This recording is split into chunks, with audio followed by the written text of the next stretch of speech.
السلام علیکم ورحمۃ اللہ وبرکاتہ۔ کیسے ہیں آپ لوگ؟ امید کرتا ہوں آپ لوگ ٹھیک ہی ہوں گے۔ آج ہم 5 منٹ کے مدرسے کو لے کر آپ لوگوں کے سامنے حاضر ہیں۔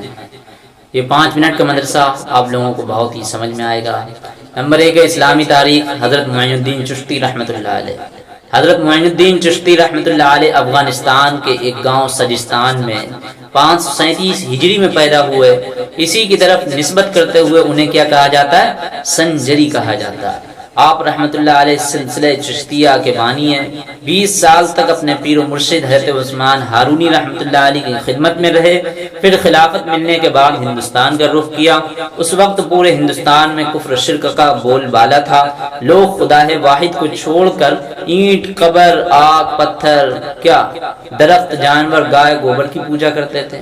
ایسے تاریک ماحول میں ایک خدا کی آواز لگائی، واعظ و نصیحت کے ساتھ ساتھ دعوت و تبلیغ کے لیے دور دراز کا سفر کیا۔ پورے ہندوستان میں اسلام کے پیغام کو عام کیا، جس کے نتیجے میں آپ رحمۃ اللہ علیہ کے دست مبارک پر ہزاروں کی تعداد میں لوگ جوگ در جوگ اسلام میں داخل ہوئے۔ ملک کے گوشے گوشے سے اللہ اکبر کی آواز آنے لگی۔ لوگ بھی اس دعوتی تحریک کو پورے ہندوستان میں پہنچانے لگے۔ تقریباً آدھی صدی تک دعوت و تبلیغ، تعلیم و تربیت کا کام کرنے کے بعد 90 سال کی عمر میں 627 ہجری میں وفات پائی اور اجمیر میں ہی مدفون ہے۔ اجمیر میں ہی ان کی درگاہ ہے۔ حضرت معین الدین چشتی اجمیری رحمۃ اللہ علیہ کی ایک بڑے پائے کے بزرگ ہیں اور سلسلہ چشتیہ کے بانی بھی ہیں۔ تو یہ تھا معین الدین چشتی رحمۃ اللہ علیہ کے بارے میں۔ اب ہے نمبر 2 اللہ کی قدرت۔ کنگارو۔ کنگارو ایک خرگوش کا ہم شکل جانور ہے جو انسانی قد کے برابر ہوتا ہے۔ اس کے اگلے پیر بہت چھوٹے اور پچھلے پیر بہت بڑے اور مضبوط ہوتے ہیں۔ اب اس کی دم بھی کافی لمبی ہوتی ہے اور موٹی ہوتی ہے۔ یہ اپنی دم پر بیٹھ جاتا ہے۔ اب عجیب بات تو یہ کہ اس کے پیٹ پر ایک تھیلی ہوتی ہے۔ کنگارو کا بچہ پیدائش کے وقت صرف 2 انچ کا ہوتا ہے، جس کی آنکھ بھی بند رہتی ہے۔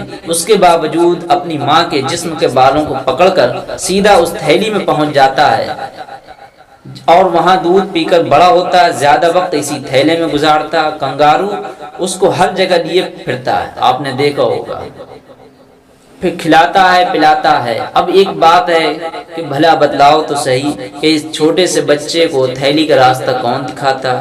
بچپنے سے بڑا ہونے تک کون اس کی حفاظت کرتا ہے، پرورش کرتا؟ اللہ ہی اپنی قدرت سے ان جانوروں کی رہنمائی کرتا۔ سبحان اللہ۔ اب تیسری چیز ہے ایک فرض کے بارے میں، شوہر پر بیوی کا خرچہ۔ رسول اللہ صلی اللہ علیہ وسلم نے فرمایا تم پر واجب ہے تم عورتوں کے لیے قاعدے کے موافق روزی اور کپڑے کا انتظام کرو۔ اب چیز نکل کے آ رہی، وہ اس سے یہ نکل کے آ رہی، شوہر پر واجب ہے کہ وہ بیوی کے لیے اپنی حیثیت کے مطابق روٹی اور کپڑے کا انتظام کرے۔ یہ شوہر کے ذمہ ہے۔ چوتھی چیز ہے ایک سنت کے بارے میں، دعا کی کلمات کو 3 بار کہنا۔ رسول اللہ صلی اللہ علیہ وسلم دعا استغفار کے کلمات کو 3 مرتبہ دہرانا پسند فرماتے تھے۔ 5ویں چیز ہے ایک اہم عمل کی فضیلت، رات میں سورۃ دخان پڑھنا۔ رسول اللہ صلی اللہ علیہ وسلم نے فرمایا جس شخص نے رات میں حامیم الدخان یعنی سورۃ دخان پڑھی اس کے لیے 70,000 فرشتے استغفار کرتے ہیں۔ دوسری روایت میں کہ جس نے جمعے کی رات میں سورۃ دخان پڑھی اس کے تمام گناہ معاف کر دیے جاتے ہیں۔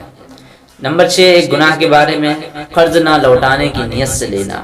رسول اللہ صلی اللہ علیہ وسلم نے فرمایا جو شخص کسی سے قرض لے اور دل میں یہ پکا ارادہ کر رکھے کہ قرض پورا نہیں لوٹائے گا تو وہ اللہ سے ایک چور کی حالات میں ملاقات کرے گا۔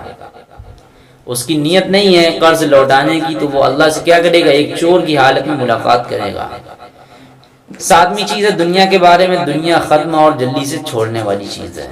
رسول اللہ صلی اللہ علیہ وسلم نے فرمایا بندہ کہتا میرا مال، حالانکہ اس کے مال میں سے صرف 3 چیزیں ہیں۔